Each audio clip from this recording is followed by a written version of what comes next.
Na answer yebekwa kwafa sa enkwanhia ni mu nsemo no yenko Amenfi Rural Bank Private Limited Company no wo mo ayanyamesi adwuma pa akuafo mako hanan 400 ye wo mo mpatam ho no na mpanimfo ya bo mo homode edi sika so wasne 10 million bosia no de ammo se beboa onfa nto akade emfa nyekua ye sanse ne kua ye na yesika isebe yo mbetumi adono baye no ne nuane bebre aba no onya wo mbreso mfa so.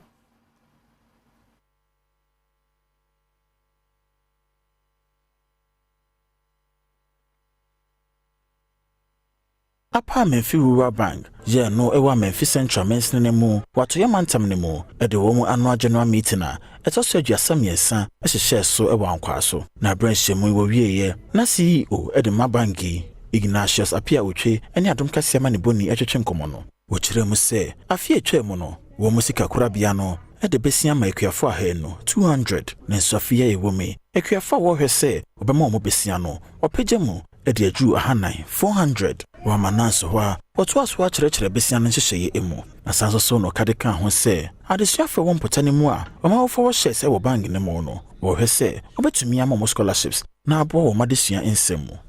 efa loans a your microfinance loans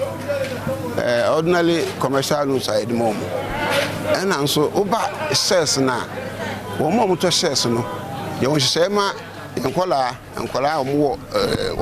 awofo no shares afie atwa ma akuafo be ahanu na e mo lose afie target say mama be sa ahanan and no wo hwɛ quantum na akuafo side no ebebe 10 million ayede bebo mo afie yedi kan kura ahya dada enwachi board chairman Edema Banki Anthony Mensa editor wona oni won edin sawoso ene won shareholders nyina enim se omonkoso anya gidie eni arehemu e wo bank ne mu ye be kan se customers ene ye shareholders ye koso a eto se munya gidie e wo Amenfi Rural Bank mu ne ogidie se ye kɔ enimu no ene ba nyina be kɔ yi ama Amenfi Rural Bank ene ne customers a omne bank no edin sawoso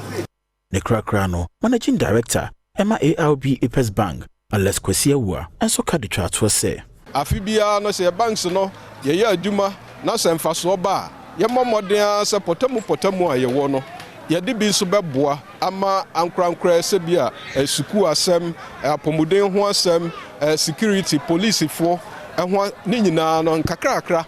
mo bia ye nso betumi de aboa na ye de aso ye aban so asene ama sa dwumade nyina no akoso no ekoso yi a ekoso ma ye nyina